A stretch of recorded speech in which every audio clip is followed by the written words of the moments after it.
শিক্ষক এডাল জ্বলন্ত মমৰ দৰে যিয়ে নিজে জ্বলি আনক পোহৰাই তোলে। আজি তেনে এগৰাকী শিক্ষকৰ কথাই কম। শিক্ষকজনৰ নাম আব্দুল মালিক। কেৰালাৰ মাল্লাপুৰামৰ পাদিন জাট্টুমৰী মুছলিম নিম্ন প্ৰাথমিক বিদ্যালয়ৰ গণিতৰ শিক্ষক তেওঁ। বিগত 2 দশক ধৰি কেৰালাৰ গণিতৰ শিক্ষক আব্দুল মালিকে প্ৰতিদিনে সাঁতুৰি কাদালুণ্ডি নদী পাৰ হৈ 12 কিলোমিটাৰ পথেৰে গৈ নিজৰ বিদ্যালয়ত উপস্থিত হয়। 24 কিলোমিটাৰ দীঘলীয়া যাত্ৰাৰ পৰা হাত সাৰিবলৈ তেওঁ বিগত 20 বছৰ ধৰি নদী সাঁতুৰি 12 কিলোমিটাৰ যাত্ৰা কৰি বিদ্যালয়লৈ যায়।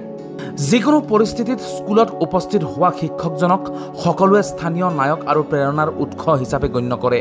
প্ৰতিদিনে তেওঁ নিজৰ কিতাপ কাপোৰ আৰু টিফিন প্লাষ্টিকৰ বেগত বান্ধি লৈ সাঁতুৰি পাৰ হয়। প্লাষ্টিকৰ বেগ লৈ সাঁতুৰিলেও মালিকৰ পৰিৱেশ সংৰক্ষণৰ প্ৰতি দায়বদ্ধতা আছে, কিয়নো তেওঁ নদী চাফাই অভিযানৰ নেতৃত্ব দিয়ে আৰু ছাত্ৰ ছাত্ৰীসকলক প্ৰকৃতিক সন্মান কৰিবলৈ শিকায়।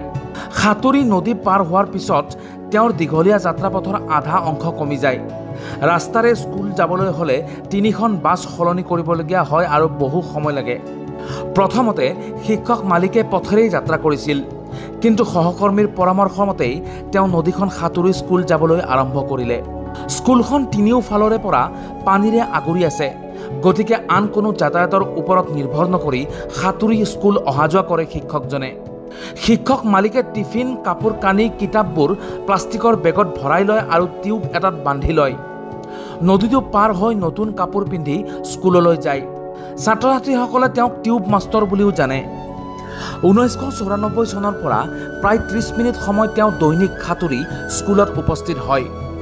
শিক্ষক মালিকৰ এই দায়বদ্ধতা শৈক্ষিক দিশৰ বহু ওপৰলৈকে বিস্তৃত। শিক্ষক মালিকে 5ম শ্ৰেণীৰ পৰা ওপৰলৈকে ছাত্ৰ ছাত্ৰীসকলক সাঁতোৰৰ শিক্ষাও দিয়ে, যাৰ ফলত তেওঁলোকৰ পানীৰ প্ৰতি থকা ভয় দূৰ হয় আৰু তেওঁলোকক জীৱনত এক গুৰুত্বপূৰ্ণ দক্ষতাৰে সজ্জিত কৰে। স্থানীয় শিক্ষা বিষয়াসকলেও মালিকৰ এই প্ৰচেষ্টাক যথেষ্ট প্ৰশংসা কৰে। উল্লেখযোগ্য যে শিক্ষক আব্দুল মালিকে ছাত্ৰ ছাত্ৰী আৰু শিক্ষক উভয়কে একেদৰে অনুপ্ৰাণিত কৰে। ব্যুৰো ৰিপৰ্ট, আৱাজ দ্য ভইচ।